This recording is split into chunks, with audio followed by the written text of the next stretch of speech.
রাতে বিক্রি হতো 5 কেজি, এখন হচ্ছে 12-13 কেজি। 12-13 কেজি এখান থেকে এখানে। আর এখন একটু যেতে হবে ভাই, আমার অনেক কাজ বাকি। আর ছোট্ট করে আমি যেটে চাকরি করতাম, তার মধ্যে মা বাবাও মারা গেল। আচ্ছা। তারপরে সৌদিতে গেলাম, সেখান থেকেও করোনার জন্য 3 বছরের কন্ট্রাক্ট ছেড়ে চলে আসলাম। আচ্ছা। তারপরে এসে ভাবছি কী করবো, তাই পোলাও স্টার্ট করলাম। একদিন অনুষ্ঠান হয়েছিল, বাড়িতে সবাই খেয়েছিল, সেই থেকেই খুব ভালো বলেছিল, সেই থেকেই ব্যবসার আইডিয়া। আচ্ছা আচ্ছা, প্রথম দিন কত কেজি করেছিলে তাও? প্রথম দিন 8 প্লেট করেছিলাম, তার 1 মাসের মধ্যে থেকে 3-4 কেজি করে শুরু করলাম। আচ্ছা, মানে প্রথম দিন থেকে ভালোবাসা পেয়েছে। 1 মাসের মধ্যে খুব রেসপন্স ভালো ছিল, সবাই সারা মধ্যমগ্রাম থেকে নিয়ে গেছে। আচ্ছা আচ্ছা আচ্ছা, এই ফুটবলাররা আছে বলে মানে এত আপনাদের জন্যই আজকে এত কিছু করা সম্ভব হচ্ছে। আপনি অনুষ্ঠানে এই দাদা থেকে অর্ডার করেছিলেন, তো খাবার কেমন ছিল? দারুণ ছিল। উনি তো আমার ওখানে গিয়ে সমস্ত রেডি করেছে। আচ্ছা আচ্ছা আচ্ছা। আলুর দম, মাটন, চিকেন সব শেষ। সব শেষ? কতক্ষণের মধ্যে শেষ হলো আজকে? আমরা তো এসেছিলেন 7:30 শুরু করলাম, এখন বাজে হচ্ছে 8:12। হ্যাঁ। ডিনারই শেষ, 13 কেজি রাইস শেষ। এবার তো আস্তে আস্তে আরো বাড়াতে হবে। আর আমার ইনফ্রাস্ট্রাকচার নেই তো, ঘরে রান্না করার জায়গাও কম, হ্যান্ড পাওয়ারও কম, এটাই আমার পক্ষে। এদিকে দেখতে পাচ্ছ হচ্ছে মধ্যমগ্রাম কালীবাড়ি, আর এই যে রয়েছে কানাড়া ব্যাংক, আর এই যে রয়েছে পুরো একদম সন্দীপদার দোকান। তো লোকেশনটা একদমই কিন্তু ইজি, তোমরা যারা দূর থেকে আসতে চাইছো কোনো রকম অসুবিধাই হবে না। মধ্যমগ্রাম স্টেশন থেকে অটো বা টোটোতে চলে আসতে হবে একদম মধ্যমগ্রাম কালীবাড়ি, একদম কানাড়া ব্যাংকের সামনেই রয়েছে সন্দীপদার দোকান।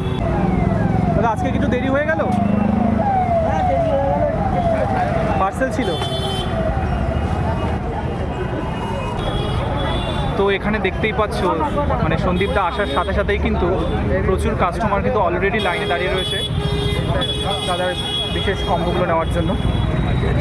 এটা 160, 4 পিস চিকেন দিয়ে, 2 পিস মটন দিয়ে 250। 4 পিস চিকেন দিয়ে আর এই পরিমাণ পোলাও 160, আর একই পরিমাণ পোলাও থাকবে, আর তার সাথে 2 পিস মাটন। হ্যাঁ, কত? 250। শুধু পোলাও 100 টাকা। আর কটা থেকে কটা? আলাদা বাসন্তী 6:30 থেকে যতক্ষণ থাকে। আর বাসমতি আতো, লং রেঞ্জ বাসমতি আতো। বলছি প্রথম দিন যখন শুরু করেছিলেন কত কেজি চাল দিয়ে শুরু করেছিলেন? প্রথমে 8 প্লেট। 8 প্লেট? সেটা কত বছর? কতদিন আগে? আগের বছর। তারপরে 1 মাসের মধ্যে আমি 4.5-5 কেজি করে করি। মানে আমার লোকে ইয়ে দেখে আমার সেল, মানে আপনার খাবার দেখেই আবার সেলটা বেড়ে গেছে। 8017 হ্যাঁ। 03391। তো দাদা তো নাম্বার দিয়ে দিল, তোমরা যারা অবশ্যই কোনো খাবার বেশি পরিমাণে অর্ডার করতে চাও অবশ্যই এই নাম্বারে ফোন করে দাদাকে অর্ডার করে নিতে পারো। দিদি আপনি কি নেবেন? আপনি তো আজকে কি প্রথমবার আসলেন? হ্যাঁ তো শুধু পোলাওই নেবেন? হ্যাঁ, পোলাও আলুর দম শেষ হয়ে গেছে। আপনাদের বাড়ি কি এখানেই? তো ভাই তোমার বাড়ি কি এখানেই? হ্যাঁ, আমার বাড়ি এখানে। তো তুমি এখান থেকে এই সন্দীপদার থেকে খাবার নিয়েছো অলরেডি, আগে একদিন নিয়েছো, তো খাবার ভালো লেগেছে তো? তা ভালো লেগেছে বলে আজকে আবার নিলে। আজকে কি নিলে? আজকে হচ্ছে পোলাও আর চিকেন কষা। দাদা রান্নাগুলো কে করে? আপনি কি করেন? রান্না কে? আমার ওয়াইফ করে, সবাই। মানে আপনি হেল্প করেন তো? না, আমি হেল্প করি না, আমি কাটাকুটি তো না, এখন বাজার পরে আর কি। বাজার টাজার করে কাটাকুটির জন্য একজন লোক রেখেছি। লোক রেখে। ঘটি বাটি নিয়ে নেমেছি। আমি যদি কোনোদিন জানি না ঠাকুর কী করবে, আমি ধরে রাখার চেষ্টা করবো ওই জায়গাটা। তোমার জায়গাটা তুমি ধরে রাখবে।